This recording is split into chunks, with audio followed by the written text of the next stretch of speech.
time for us to start. So welcome everybody to our study session today, and I will turn the time over to Superintendent. Okay, thank you, Board Member Peterson. Great to be here with you tonight. We have one item on the agenda, a couple of guests that we would like to invite to share.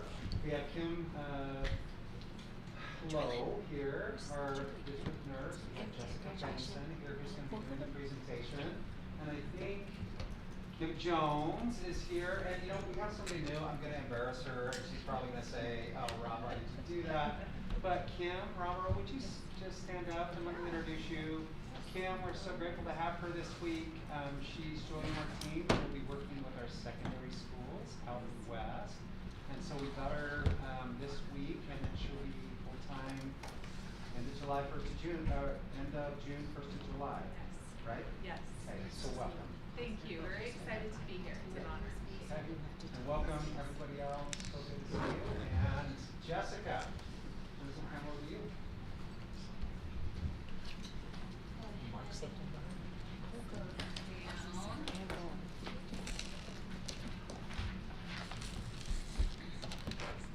Thank you. I'm Jess Benson. I work over in Ed Services in the curriculum department, and I oversee our health and physical education for our secondary teachers. As part of that job, I get to be oversee the human sexuality committee, and once a year we come and report to our amazing school board about our health law and policy and assurances, so that we can now send that information up to the state to make sure that we are following all of the policies and procedures that we need to when it comes to sex education and our health classrooms, which also include our CTE, health sciences, and some of our science classes as well. So here is our review for you for this year. The elementary maturation committee met on April 23rd. They did approve 2 new items that will be available to use.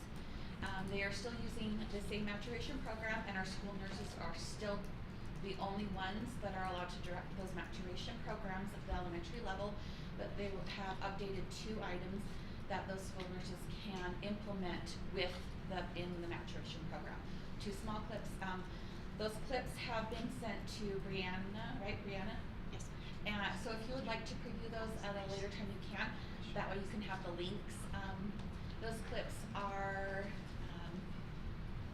they go over a little bit about self-esteem and some emotions during puberty for those elementary students. So it's just 2 clips that the nurses can use on top of the already approved maturation program. Secondary, no new items were approved this year. No items were removed from either the elementary or the secondary approved. Here are the number of reported pornography complaints for the elementary, junior high, and high school level, which is consistent to what we've been seeing the last couple of years. The number of reported sex education curriculum complaints, we had 0 from elementary for maturation from the parents. We did have 1 recorded complaint come from a high school parent. It wasn't really a complaint, it was a note written to the teacher. And when I asked the teacher what the complaint was about, they said the concern was that the students should be allowed to learn more and expand more on the material. So the teacher just was, the parent was saying that they wish the curriculum would allow for more at the high school level than what is allowed. But the teachers at our high school are very great with making sure that they stay within their core and what they're allowed to teach. So, Jess, is that a certain grade, or is that? that was high school 10th grade. 10th, okay. Yes. It could actually be typically we see the kids take it in 10th grade, but it would either be a 10th, 11th, or 12th grader. Once in a while we do have a high school student who waits until their senior year to take health, but I'd say the majority of our high school kids take health as 10th grade. That's kind of how the counselors try to help them place it. But the parent was just looked over the parent consent form and had written a note that they wished that there was more that the teacher could expect of. So, okay, now it's time. Well, I'm Kim Lowe, the nurse supervisor for our district, and I am very happy to report that our teen pregnancy trends are going down. Yay. From 2019, 11.4 teen pregnancies per 1,000 adolescents between the ages of 15 and 2023, it's 8 per 1,000, which is great news. Comparing us with the U.S., we are lower than most of the United States. You can see from 2019, Utah was 11.4 compared to the U.S. Of 16.7% rate. And then 2023, again, we're at 8%, and the U.S. is 13.1. However, what was really interesting is there were 9 states that are a little bit lower than Utah, and those states are New Hampshire, Vermont, Massachusetts, Connecticut, Maine, New Jersey, Rhode Island, Minnesota, and New York. And that was reported by the CDC in 2023. So I thought that was really interesting information for that. But it is good to see those trends going down. As far as STD, sexually transmitted diseases and infections, 2 years ago when we reported, there was a significant spike. And today I am happy to report it's going down. Overall, it's going down. And so we're very pleased with that. Sexual abuse cases, however, are on the increase. In 2020, 3,346 cases, as compared to 2024, 8,791 confirmed victims of child abuse or neglect. Now, why? One reason is we're doing a better job of reporting. In July of 2023, CPS in Utah implemented an online electronic form that those who are concerned about other children being abused can go on and complete for CPS, rather than having to hold on the phone and talk to someone on the phone. So that is a really big reason. And I draw your attention down to the graph on the right-hand side where it shows the sources of the reports. 23% is law enforcement, but the next highest is schools at 19%. And so it just shows the importance of the education we're providing in the schools. Even in our maturation classes, we tell the young ladies and the young men, if anyone ever says anything to you that makes you feel uncomfortable or touches you in a way that makes you feel uncomfortable, you must tell a trusted adult. And we talk about trusted adults, who those people are in their lives, and we actually have them identify to themselves through an activity who they would tell if that happened to them. And so we feel that even though those numbers are not the direction we want them to go, we feel those numbers have been high for a long time and just have not been reported. But now, because of the electronic form that's available, that has really helped a lot, and the ongoing education that we give as well. Do you have any questions for me? Yes.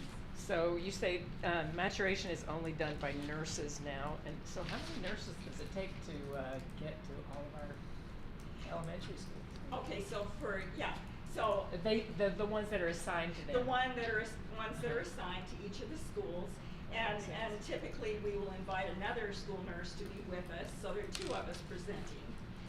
With the boys maturation program, we encourage, if there are 5th grade male teachers or 6th grade male teachers, and even some of our administrators have been gracious to step up and be trained in their schools, because they are trusted adults in those schools.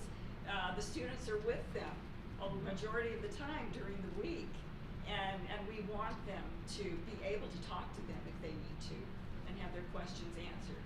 So that's how we're able to do it. Thank you. Any other questions? Well, thank you for allowing us to present. Thank you. Thank you, Jess. Thank you, Kim.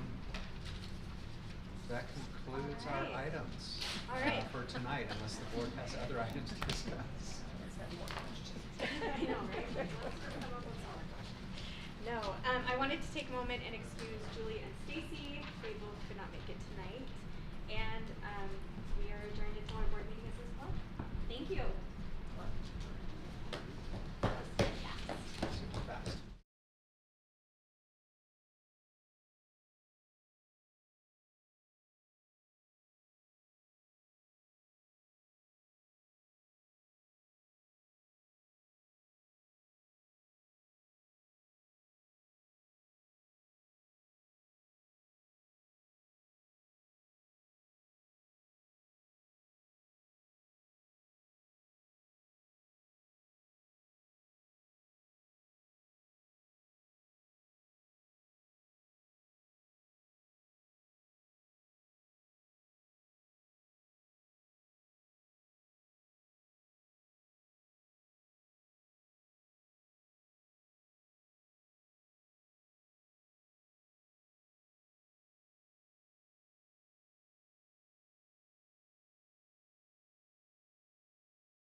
Thank you all for coming tonight. I'm going to go ahead and call us to order, and we can start our meeting.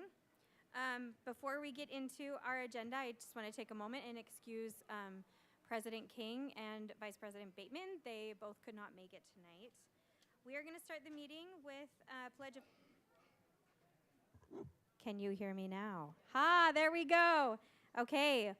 We're going to start with a Pledge of Allegiance by Eric Woodhouse, and then a thought by Jack Kingsford.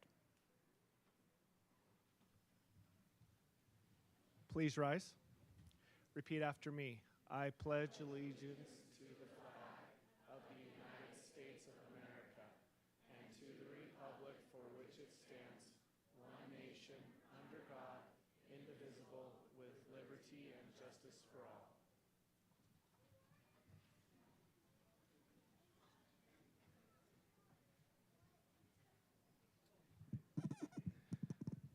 So I wanted to share, I guess, a section of a book that's changed my life. So there's a book that I read with my faculty or staff when I first start working with a school. It's called The Happiness Advantage. I was introduced to this book when I first became a principal in Alaska. And when I was in Alaska, it was very difficult. If you want to hear some crazy stories, come talk to me after. And I came across this book, and it literally changed my life. And one of the principles that I learned from this book, I continue to do every day without fail. In fact, I've done this activity for, I think this is my 7th year, every single day. And so I'm just going to read what the activity is and why it's such an important activity that I recommend everybody do. So the study, or the quote, or the section I'll read right now. Just as it takes days of concentrated practice to master a video game, training your brain to notice more opportunities takes practice focusing on the positive. The best way to kickstart this is to start making a daily list of good things in your job, your career, and your life. It may sound hokey or ridiculously simple, and indeed the activity itself is simple. But over a decade of empirical studies has proven the profound effect it has on the way our brains are wired. When you write down a list of 3 good things that happened that day, your brain will be forced to scan the last 24 hours for potential positives. Things that brought small or large laughs, feelings of accomplishment at work, or strengthened connection with family, a glimmer of hope for the future. In just 5 minutes a day, this trains your brain to become more skilled at noticing and focusing on possibilities for personal and professional growth, and seizing opportunities to act on them. At the same time, because we can only focus on so much at once, our brains push out those small annoyances and frustrations that used to loom larger in the background, even out of our visual field entirely. This exercise has staying power. One study found that participants who wrote down 3 good things each day for a week were happier and less depressed at the 1-month mark, 3-month, and 6-month follow-ups. More amazing, even after stopping the exercise, they remained significantly happier and showed higher levels of optimism. So I encourage everyone, go on Amazon, buy a 1-line-a-day journal, and start writing some positive things that happen in your day. That's my message. Thank you for that.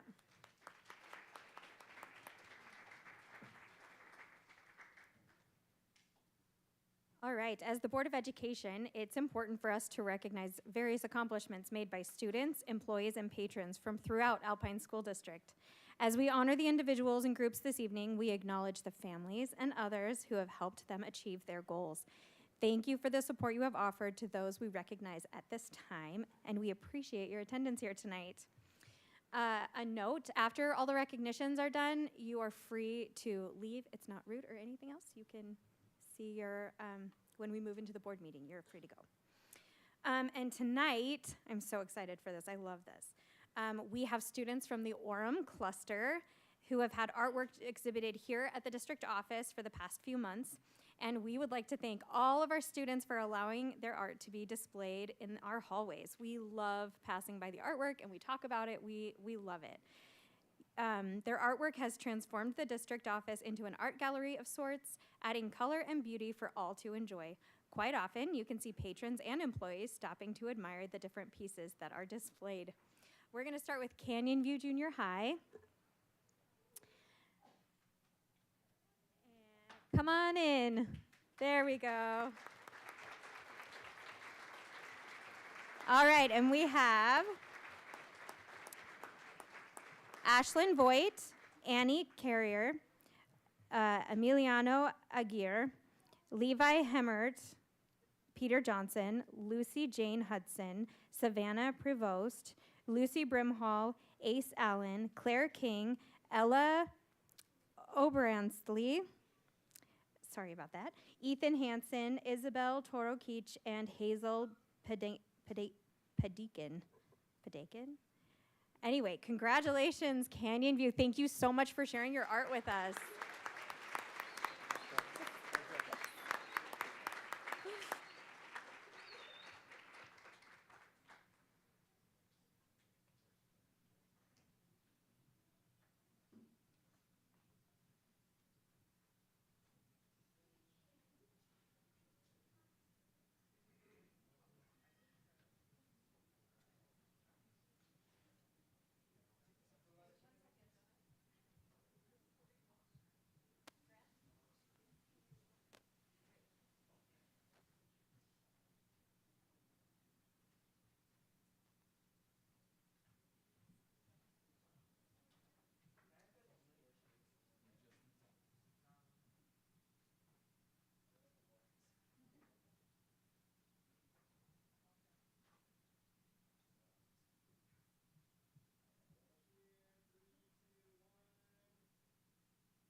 All right, next up we have Cascade Elementary.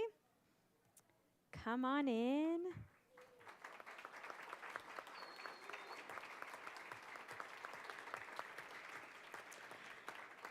Okay, and we have Amber Lee, Autumn Olson, Ethan Mata, Florence Henry, Jade Ambritz, Jane Padikin, Patrick Wiggins, Retta Davis, Ruby Ray Story, and Suri Colson. Thank you for sharing your art with us.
All right, next up we have Centennial Elementary. Come on in, guys.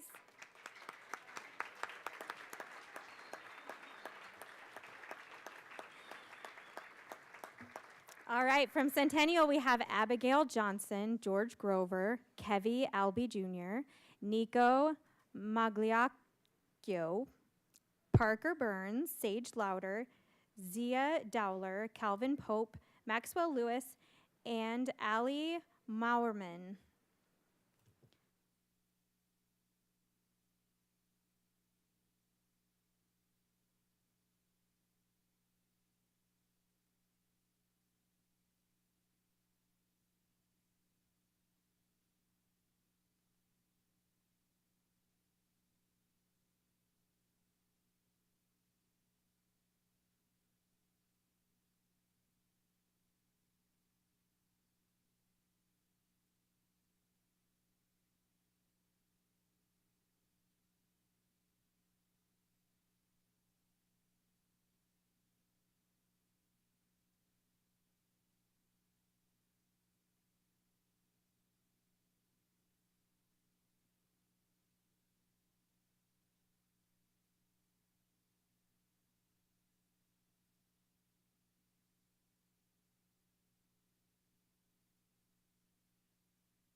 All right, next up we have Foothill Elementary. Come on in, guys.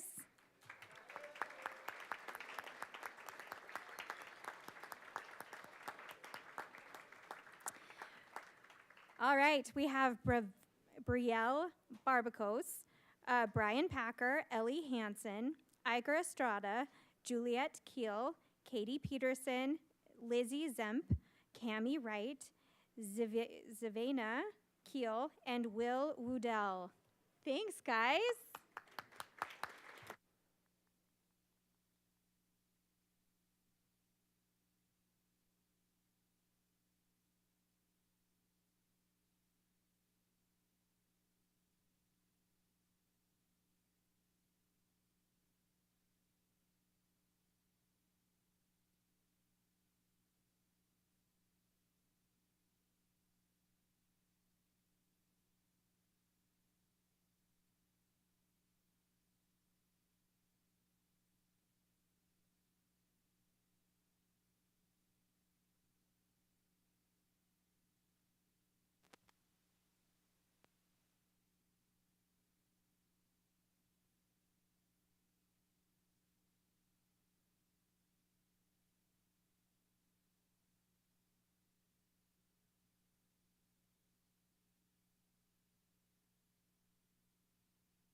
Next up, we have Orchard Elementary. Come on in.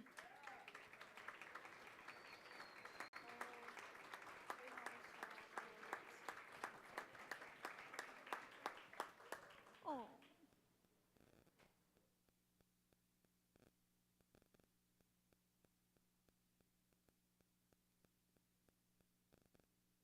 Okay, we're from Orchard Elementary. We have Calliope Mildenstein, Ivana Vega, Owen Raleigh, Zara Henderson, Parker Harmon, Gregory Bizant, Felix Mers, Bonnie Jackson, Maddie Knicht, and Nash Nelson. Thanks for sharing your art with us.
All right. Last but not least, Orem High School. Come on in, guys.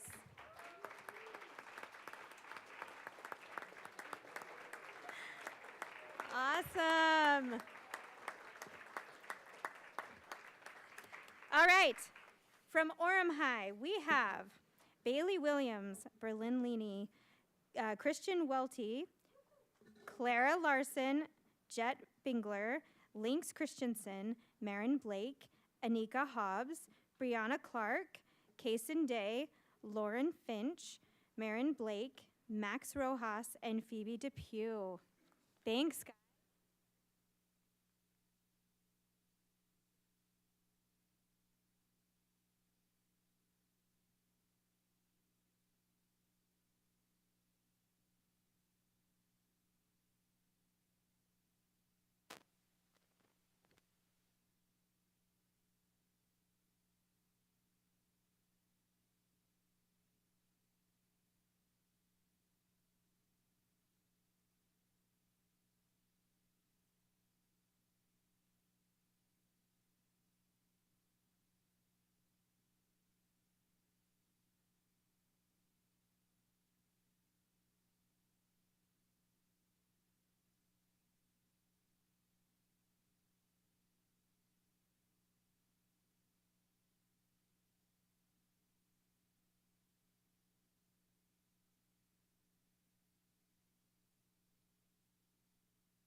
It's a different one.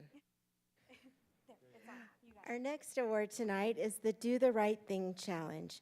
We invite Natalie Burnett, teacher Chance Carter, and principal Eric Lofton to come forward.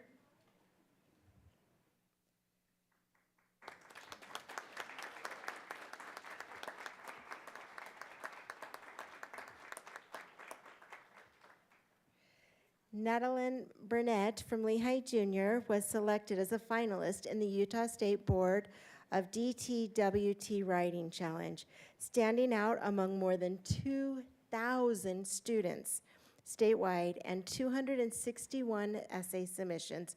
Her essay thoughtfully explored the impact of youth violence, its cause, and how young people can become part of the solutions. Congratulations on this outstanding achievement. Your voice and perspective are making a difference, and you should be proud of the impact your work represents. Special recognition also goes to her teacher, Chance Carter, for supporting her and guiding her through this accomplishment.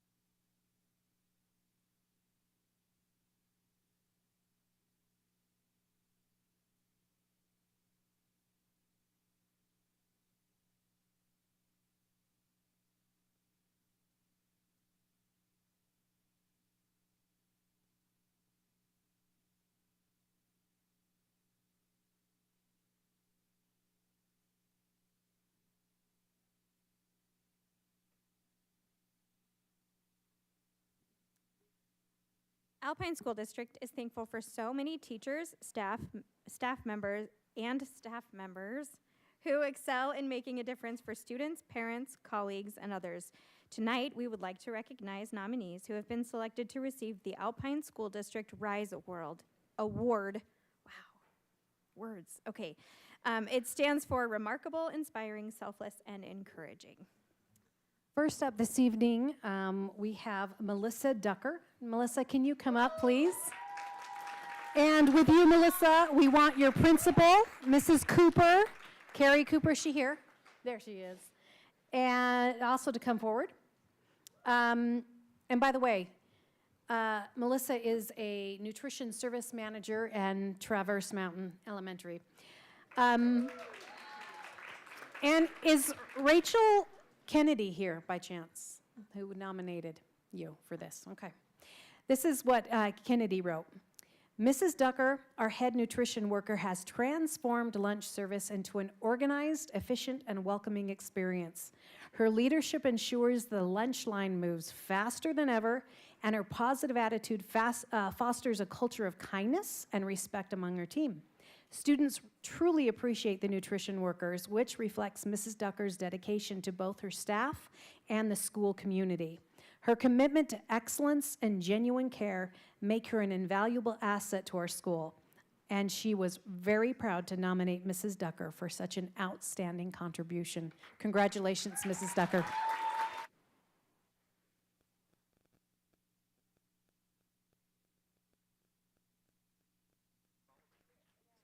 Okay, next up, we have Deborah Jorgensen, who's a teacher at Oak Canyon Junior High.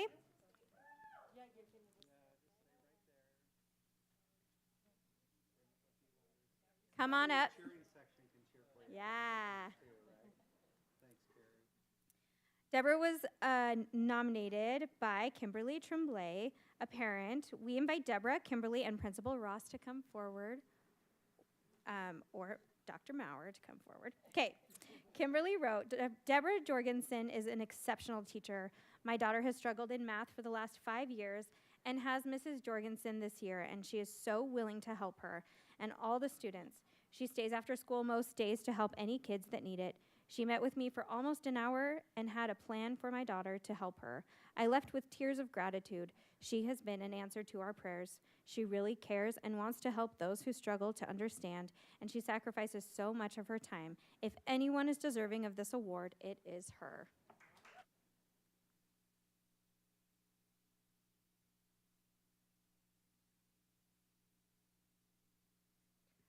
We would also like to recognize Leighton Darrington, a teacher at Harvest Elementary, who was nominated by Megan McLaughlin, a parent, and we invite Leighton, Megan, and Principal Kingsford to come forward. Megan wrote, Mr. Darrington is a life-changing teacher. My son comes home, and the things he tells me he learns are not just academic-based, but character-based. The way he interacts with kids makes me want to be a better person. He has a true gift of seeing the positive in children. A child who may be labeled difficult is filled with confidence for their differences in his class. The impact he is having on these kids is truly life-changing. He is imprinting confidence on their souls and making a difference in the world. I wish all kids could have a chance to feel the empowerment he gives them.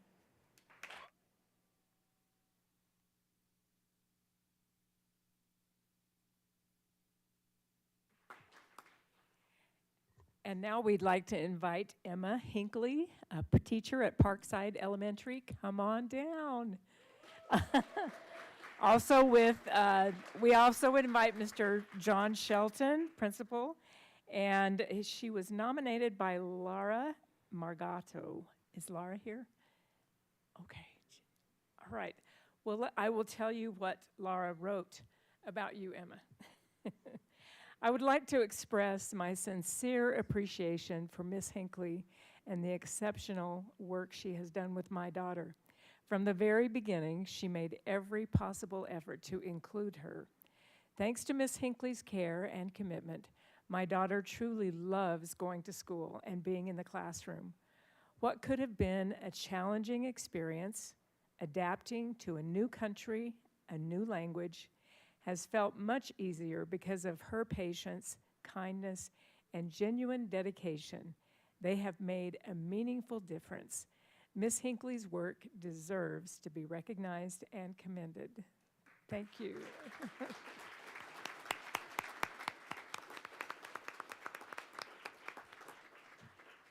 Next, we have Britta Amu, who is an assistant librarian at Timpanogos High School. She was nominated by Jeremiah Hartsock, an employee. So we invite Britta, Jeremiah, and Principal Murphy to come forward. They are not here, so we're just going to talk about them. Good. We're going to talk well about them behind their backs.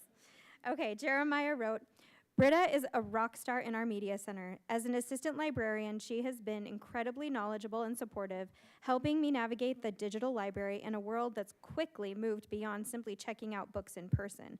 She keeps things running smoothly, knows expectations, and ensures students are where they need to be. As Mr. Bookman from Seinfeld reminds us, the library is a place of learning. Britta lives that out daily. Her reliability, expertise, and positive presence make her truly deserving of the Rise Award.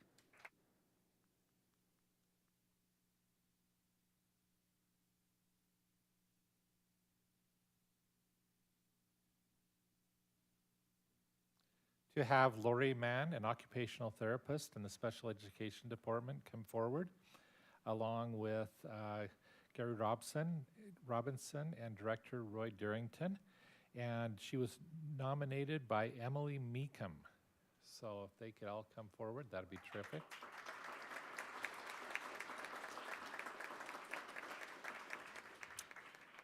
Emily wrote, Lori has been the OT for 2 of my kids and has made a tremendous impact on our family's life. My son started working with her when he was 3 and in the SPED preschool. He graduated from all of his IEP services at the end of kindergarten, just in time for his younger sister to start in SPED preschool with Lori.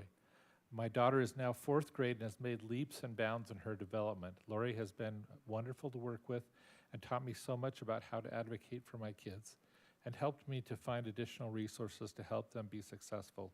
We're so lucky to have worked with her.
I'm excited to share something this evening that we don't get to see much at a board meeting, and you probably didn't even know that this existed.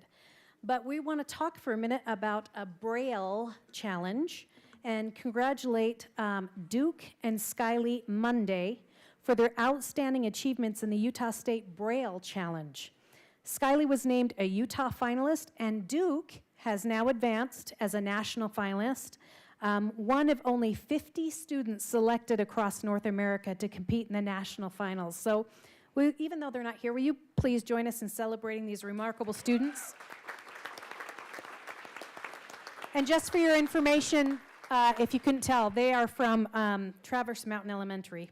And so we want to recognize them for representing Alpine School District with such excellence. We appreciate them. We also, they're not here tonight, but we want to recognize two of our junior high teachers, Elizabeth Ludwig from Lake Ridge Junior High and Sherry Pitcher from Mountain Ridge Junior High. These are teachers who have received the prestigious Sorensen Legacy Awards for Excellence in Arts Education. This is a state-level award, so this is quite an achievement for these two teachers. Let's give them a hand.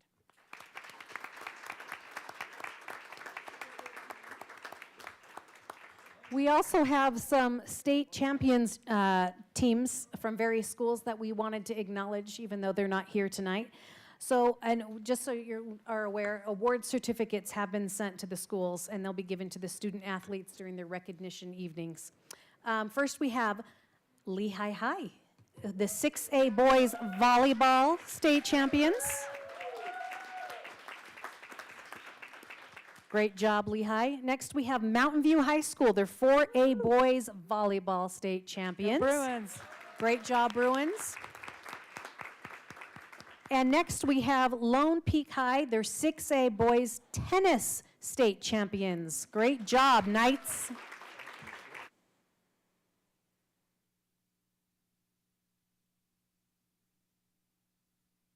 That's me. Hi. Okay. So anybody that was here just for the recognitions, you are welcome to head home if you would like to. Sorry, I know I need to talk further into here. Okay. So we now have up to 30 minutes set aside for public comment. This opportunity is allocated for patrons living within the Alpine School District boundary. A sign-up sheet was available prior to this meeting, allowing up to 10 patrons the opportunity to speak. Those living outside of ASD and those who were unable to sign up before all slots were full can submit written comments at alpineschools.org/schoolboard. Scanning the QR code in the lobby will also direct you to the form. As you are called up, please introduce yourself by stating your name. You will be given up to 3 minutes to speak. While the board does not engage in a discussion during the public comment period, we may arrange for a staff member to communicate with you later. Personnel issues are not appropriate discussion items for an open meeting environment. If you have a personnel concern, please contact a member of administration or put your concerns in writing and address it to the Board of Education. All right. So first up, we have Joe Nilsson, followed by Aline Alger. I apologize profusely for my pronunciation of names. It is not a gift that I have been given, so, okay. Hi there. I'm Joe Nielsen. I'm a patron. Just kidding. Hang on, everybody. All right. Can you all hear me? Can you all see me? Okay. All right. I'm Joe Nielsen. I've worked for Alpine School District for 28 years. And I'm a painter for the district. I've been all over the district, including Clear Creek today. Anyway, I have the great honor to represent the education support professionals. And I would like to have my friends and colleagues stand up. You can't hear me? Can you stand up? Represent. Right? Okay. These are all of our friends and colleagues. And we would like to thank you every year for the opportunity that we get to come to the table and negotiate. And this year, we wanted to come in person and say that we voted no for the first time ever that I know of, okay? And the reason was the COLA, right? But first of all, I want to explain what education support professionals are. Okay, all of us think of school as maybe a teacher standing in front of a class, right?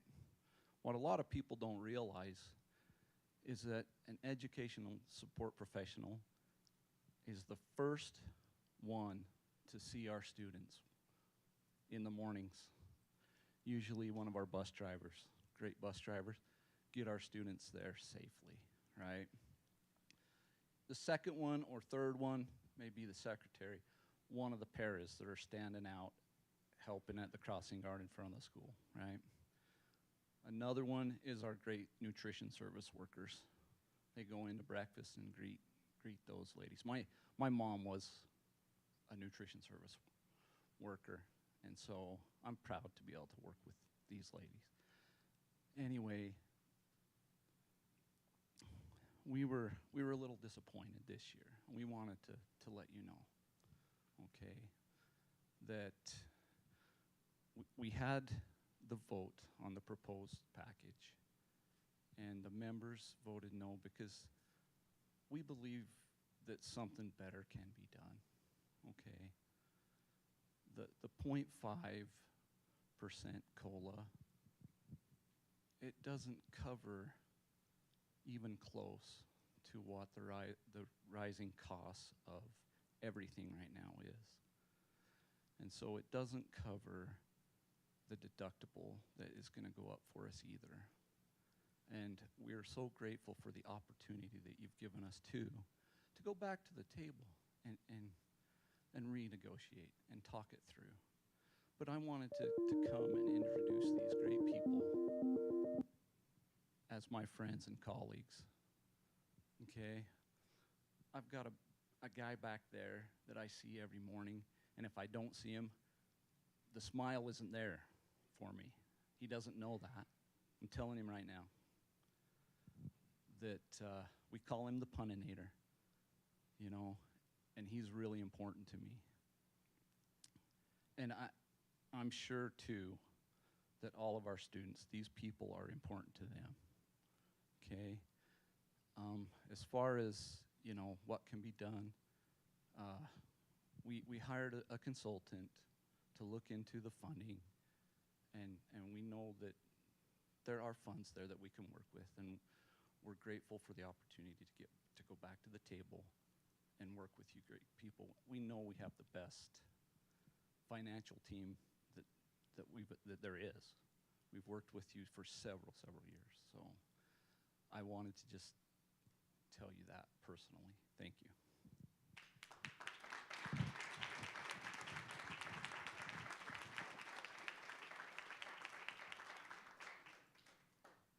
Next we have Aline, please help, Alger, okay.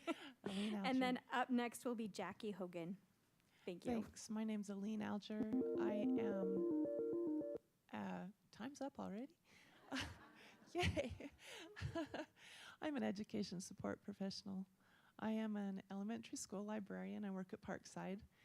And first of all, I just want to say, while I have a moment to say personally, thank you. It takes a lot of work to do what you do, and I've always appreciated that. I recognize your leadership, and I'm grateful for it. It's time away that you could do something else, but you brought your expertise, and I just say thank you. When I started out being a librarian, that was about 14 years ago, I had a brand new principal, and not only new to me, but new as a principal, and came time for him to do as an evaluation, employee evaluation, and he was very candid, and he sat down and he said, I'm sorry, I don't even know how to do this because I don't know what it is you do. And I thought that was candid and honest of him to just be so upfront. And so being an educator, I educated him and I told him, you know, all of the things that a librarian usually does, I do.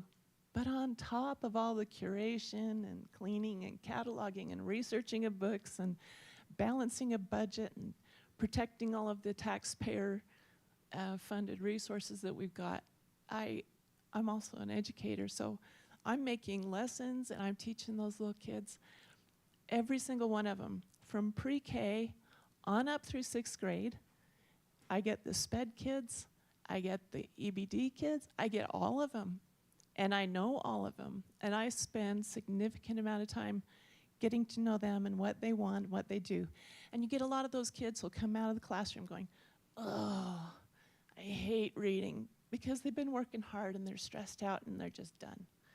But they'll come into library, and by the end of library, if we work our magic right, and we always bring our A game, don't we? When we get done, I've had kids who came in and said, I hate reading.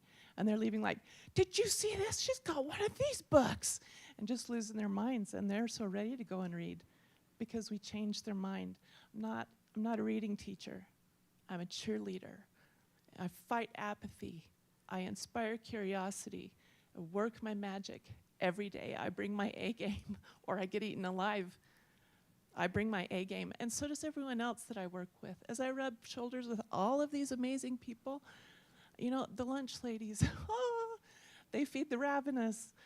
I think lately of my custodian at my school. He's fighting the bathroom bandit. We don't know who that is yet.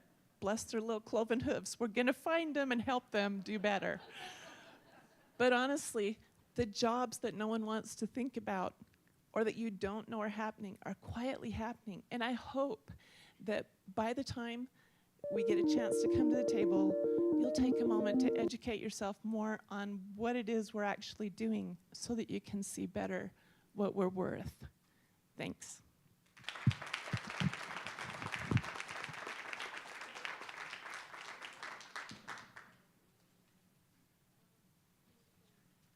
Okay, thank you. Yes, so Jill Broadhead, or Jackie Hogan, and then Jill Broadhead. I'm a little bit shorter, so I think I can probably just leave it in the stand. Can you hear me okay? All right. I am Jackie Hogan.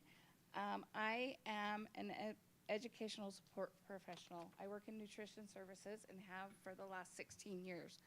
I will tell you that my job is my heart and soul. I feel like I have the most important job in the school, because if children aren't fed, their stomachs are hungry and they can't concentrate and they can't learn.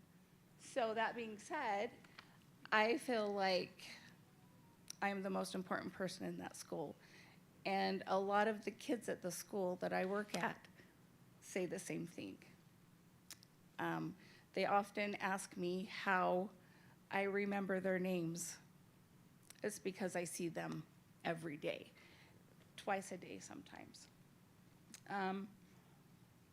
Like I said, I've worked for the district for 16 years. My husband has worked for the district for 18 years, as well as my son. My husband's a head custodian, and my son's also a head custodian, and he is going to school to be a special education teacher.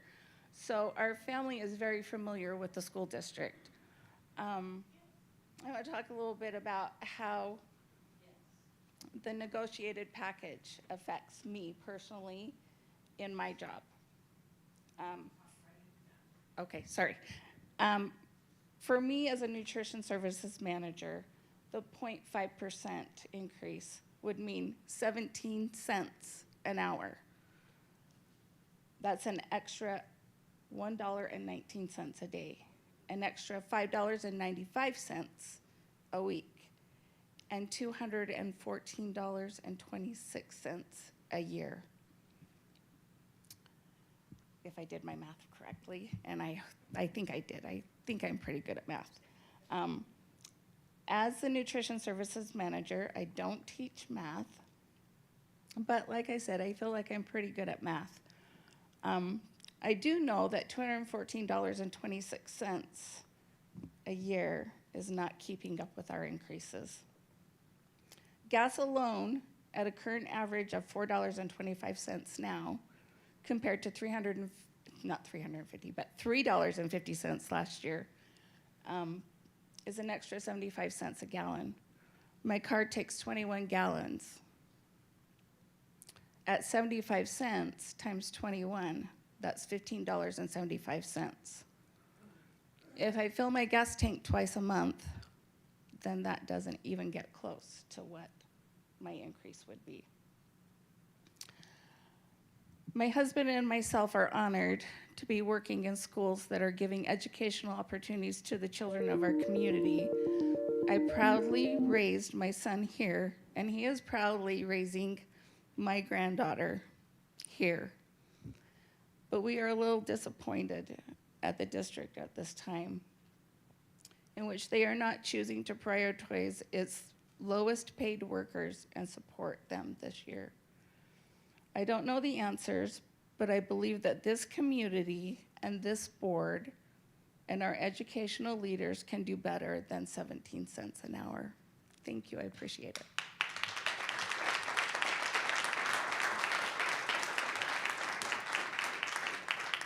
Okay, we've got Jill Broadhead, and Shanna Steichoff is on deck next. Okay. My name is Jill Broadhead. I work at Willow Creek Middle School as a finance secretary. I have been with Willow Creek for 17 years. And first of all, I just want to thank you for the opportunity to be able to come and talk to you tonight. I'm here to address the concern regarding the Lane 11 Junior High Finance Secretary, Junior High Administrative Secretary, registrars, and the Junior High Attendance Secretaries. We were all skipped in the last job study. I don't know if it was skipped or if it was, I'm not sure what happened. We did not receive the lane bump, and we feel that this was unfair, especially because most of the other positions did receive the lane bumps, and that increased their pay. Our positions were left behind, even though the work that we do is specialized, essential, and it carries significant responsibility within each school. These roles are not simply support positions that can easily be covered by someone else. In many of our buildings, we are essentially standalone positions. We don't have people that can step in and take over for us when we're gone, so our work piles up and it becomes an inconvenience to our students, our teachers, parents. So it makes it really hard for us to feel okay with missing a day. Finance secretaries manage student payments, deposits, purchasing, budgets, fees, fines, reconciliations, and audit-sensitive responsibilities. Administrative secretaries handle payroll, hiring, paperwork, staff time, leave tracking, substitutes and communication, scheduling, and the daily flow in the building. Registrars manage enrollment records, withdrawals, transcripts, scheduling data, and the accuracy of student information that is super important for the safety of the students. Attendance secretaries manage daily attendance, parent communication, truancy tracking, documentation, and other critical student accountability records. Each of these roles requires specialized knowledge and accuracy and accountability. When these positions remain in the same lane as many of the others that were reviewed and adjusted, it creates frustration and makes employees feel undervalued. We are not asking for other positions to be minimized. Every school employee plays an important role. We simply are asking that the district take an accurate and fair look at the work that's being performed by Lane 11, junior high finance, admin, and registrars and attendance secretaries. We would sincerely appreciate seeing the job study completed for these positions and have them reviewed in a way that reflects the actual responsibilities, expectations, workloads, and lack of backup coverage for our schools. Thank you for your time.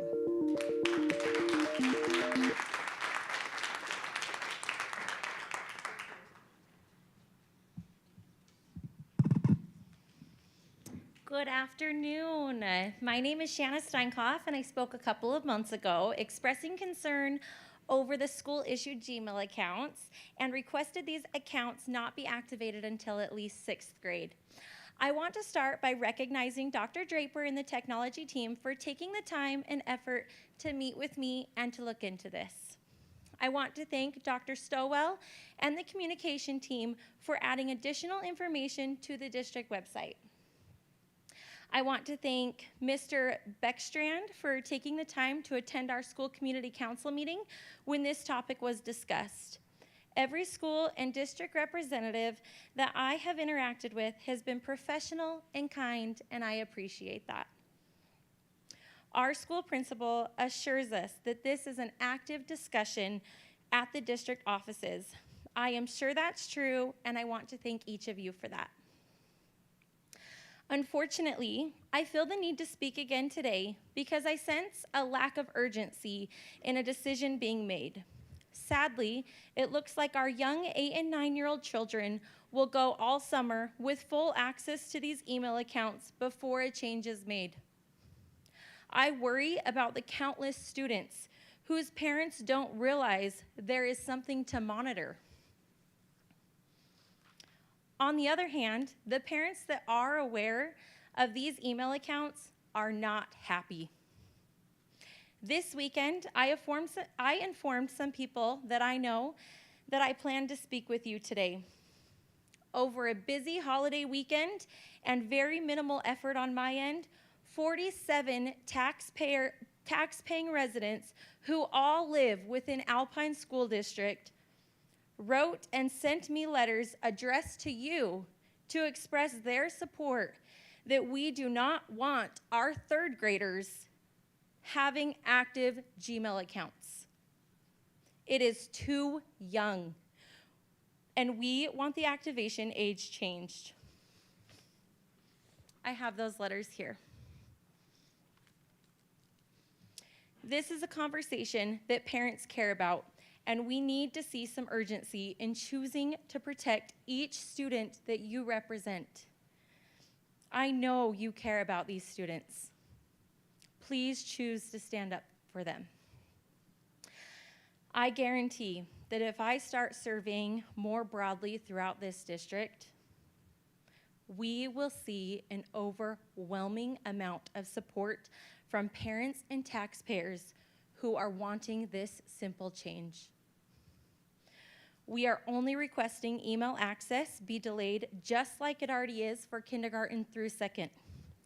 Postponing activation until 6th grade would not disrupt any other applications on Student Google Suite. I have personally tested this on my kindergartner's account whose email is not yet active. They cannot send or receive emails, but they can still access and utilize all other Google applications. I have not heard one valid reason to delay the decision to make this change. I hope this weekend's cybersecurity incident can be a wake-up call for all of us of how vulnerable our students are and recognize the urgent need for these safeguarding changes. Please link arms with us. Choose the safety of these kids above all else. Change the age of activation to at least 6th grade. 8 years old is too young to have open access to the powerful tool of emailing. I am hopeful that we can work together as parents and school officials to create a safer learning environment for all. I would love to request a follow-up if you want to let me know who I can expect to hear from. And I also wanted to ask who I could hand these letters to.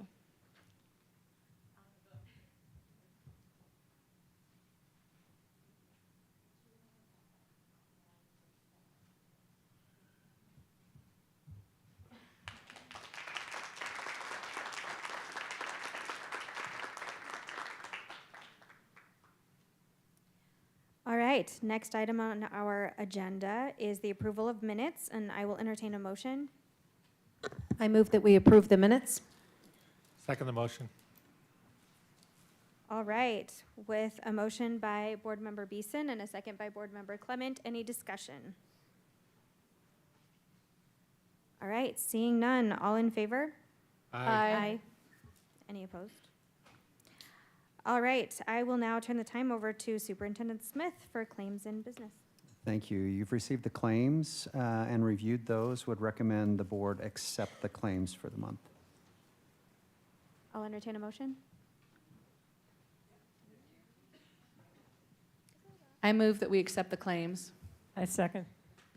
All right, with a motion by President King and a second by Board Member Wilson, do we have any discussion? Seeing none, all in favor, say aye. Aye. Aye. Okay, Superintendent. Thank you. In the routine business items, you have a budget summary, the Alpine Foundation Board Report, personnel hiring and releases, and then LEA-specific licenses. Would recommend the board approve the routine business items for the month. Okay, I will entertain a motion. I move that we approve our routine business as itemized in our, on our agenda. I'll second it. All right, with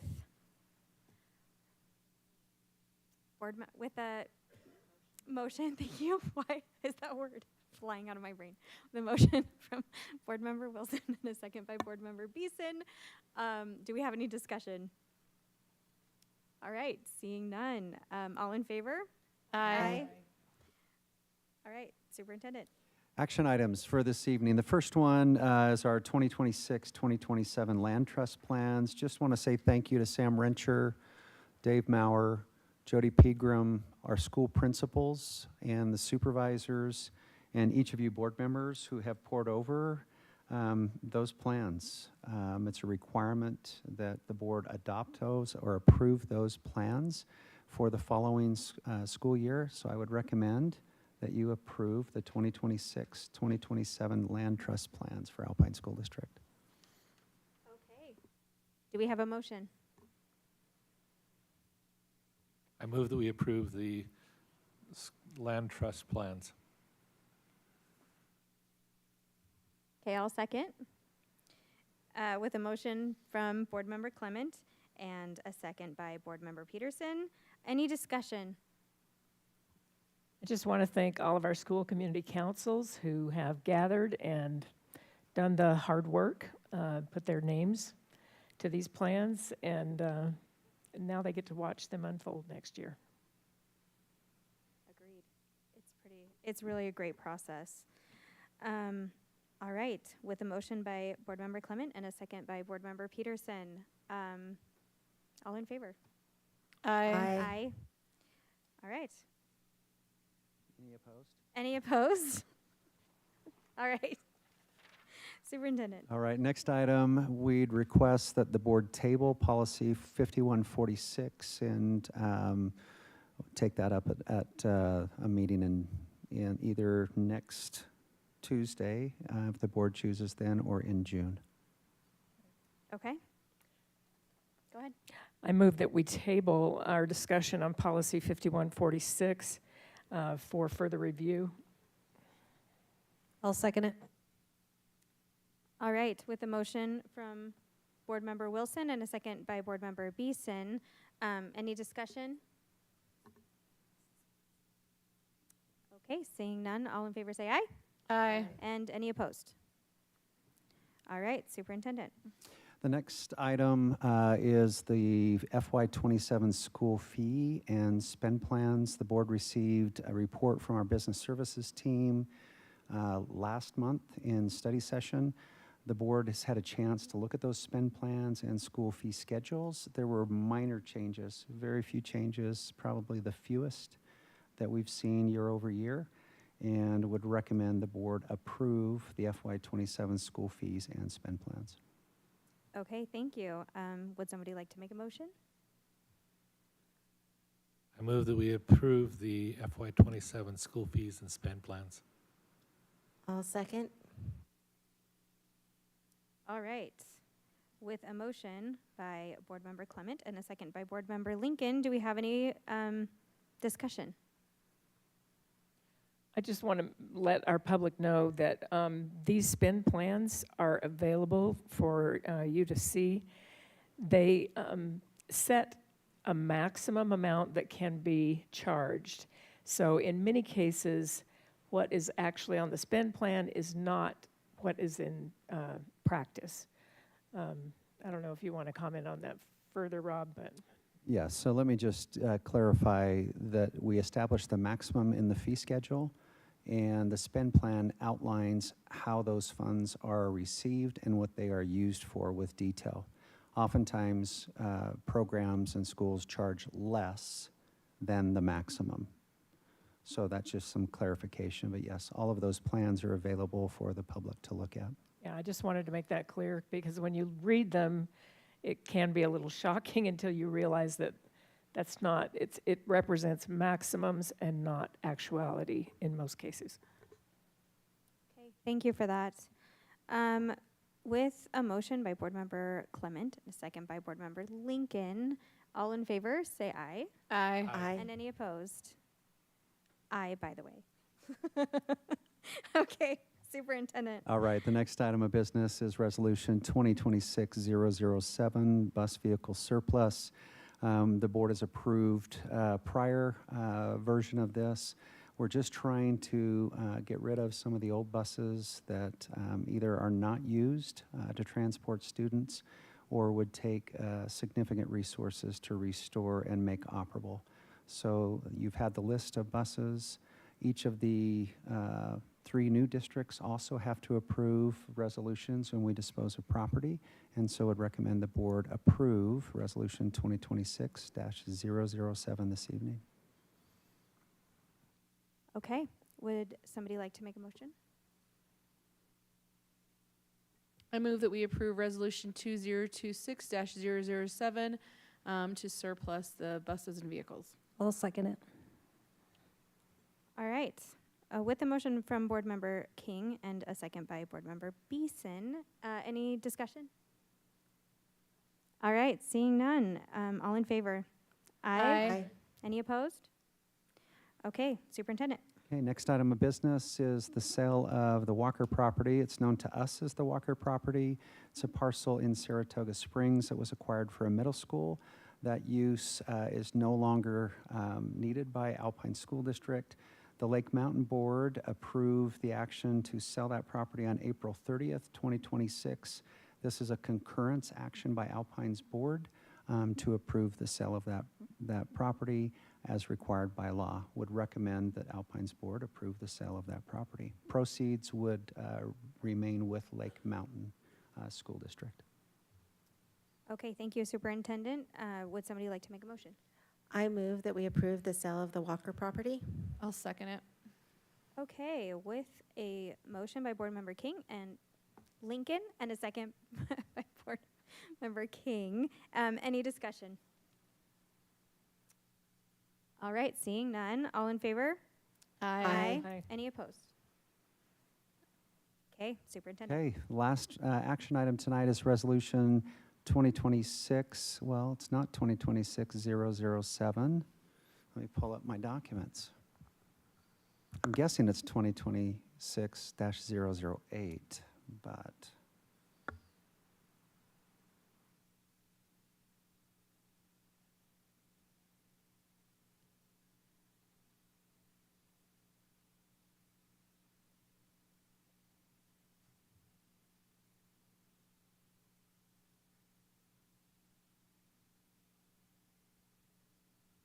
scanning down to page 157 or 156. It's somewhere right at the very end.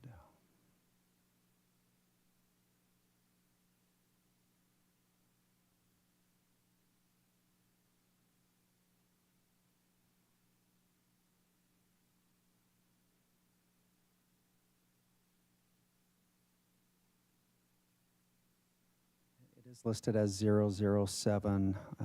Let's see. Yep, just the resolution is numbered twice. I would just recommend we label it 2026-008, and we'll note it on the document.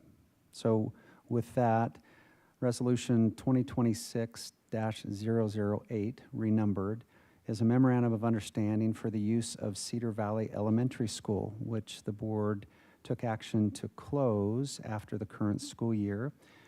This MOU is with APA Charter School and will precede a lease agreement that charter school we will consider. The charter school was fast-tracked and I think approved, was it last week, by the state board?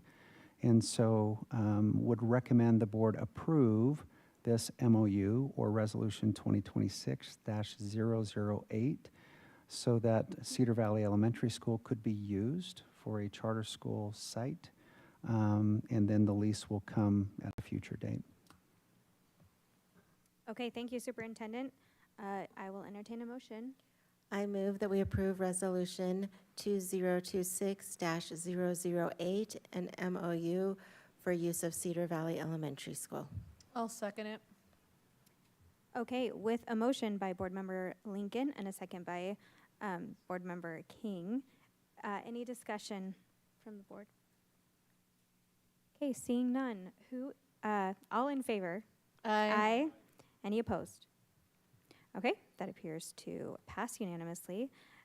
Superintendent. All right, just a couple items. Rich, will you pull up the Alpine by the numbers? I'm just going to talk briefly about the membership report. It's typical. We're down a few students at the secondary level. Elementary's holding pretty flat. It is down a few students. The reason for that is we have students exit our system towards the end of the school year. They transfer out of our schools, they go online, they graduate early, they take GEDs, et cetera. So it is a typical pattern. If you dig a little bit deeper, you'll see growth in certain schools in certain areas, and you'll see some decline in certain schools in certain areas, but typical for this time of the year. I'd like to focus on the Alpine by the numbers, and again, this is something that, thanks to Jason Croton, his team, highlighting the data that drives our work and our conversations that we have on how we can better serve students and partner with our parents and enact your policy and direction. So tonight we're going to talk about the engagement survey. This highlights about 1,290 educators, their perceptions about leadership, collaboration, growth, job satisfaction, et cetera. Next slide.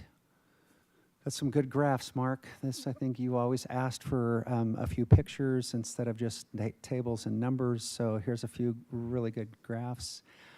This one shows that our teachers or our team is prepared to manage student behavior. About 90% of our educators felt well prepared to manage student behavior and their work responsibility. Next slide. The support from the administration with behavior and discipline. This is an area where I think we have some opportunity to improve. And so again, one of the things I've tried to do over the year is highlight some things we're doing very well at, but also highlight some things I think that we can improve on. And as a team, I think that growth mindset is what's driving us to try to get better. The team works effectively together. Our capacity and our ability to collaborate. Again, extremely high scores on this, over 90%. Next slide. Professional learning opportunities are high quality. This is an area I think we can also do a little bit of work on. There are some lower scores here, and some of the narrative or the comments give us some insight into some things here that we can do to improve. Next slide. Personal growth. This one I was really pleased to see so high. Nearly 90% saying yes. We set goals. Those goals are measurable and they're timely, and we have supports to help achieve those. Next. My day-to-day work is rewarding. This is an area I think a lot of people feel that their work is rewarding. We heard from some of our great classified employees tonight about the importance of their work. We've highlighted some teachers and staff with different awards tonight.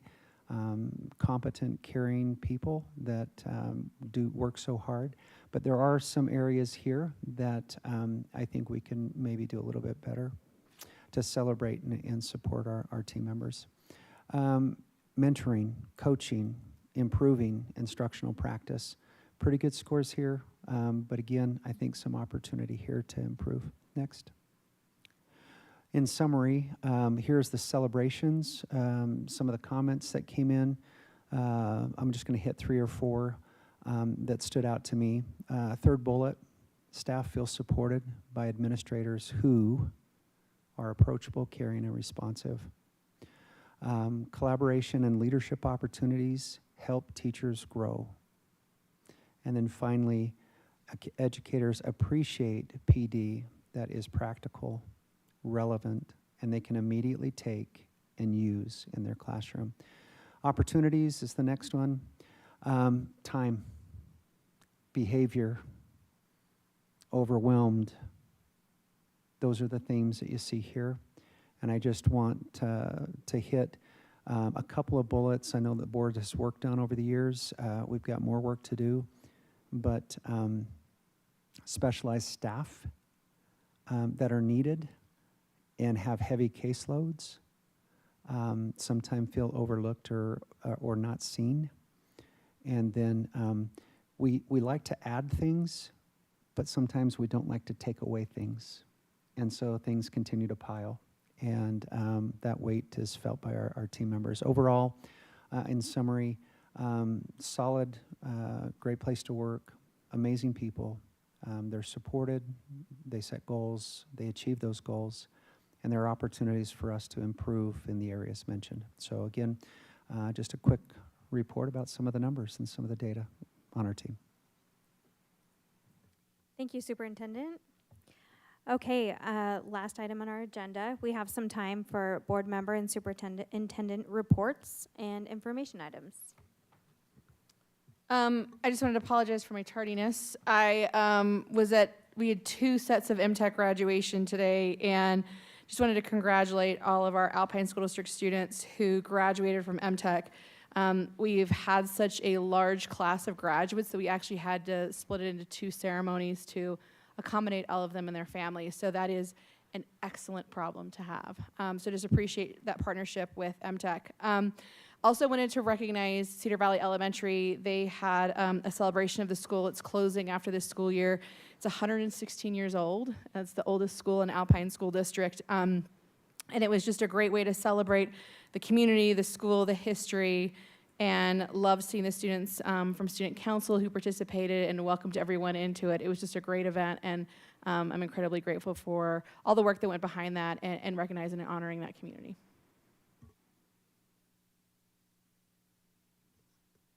I just wanted to take a second to honor all of the graduates that are going to graduate across the district.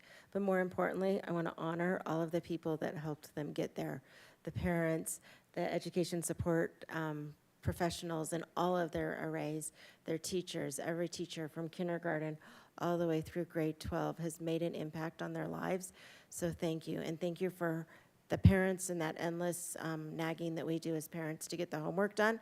Hopefully you're almost to the end of that. But just a big thank you, and just to honor those that have helped our class of 2026. Yeah, I want to second that.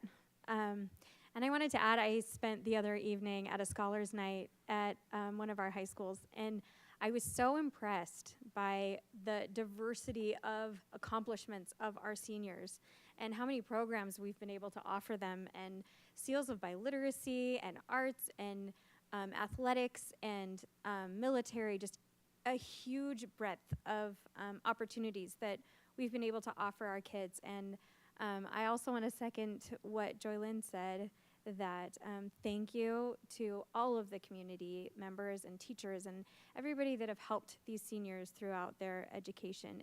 It really takes a village, and so congratulations, class of 2026. I want to just mention that many of us had the opportunity to attend a retirement event last night where several of our admin were highlighted. But across the district, it's a happy, sad time as many of our educators and employees have made that decision to retire. Lots of tears, lots of hugs, and lots of looking to the future. So good luck to all our retirees.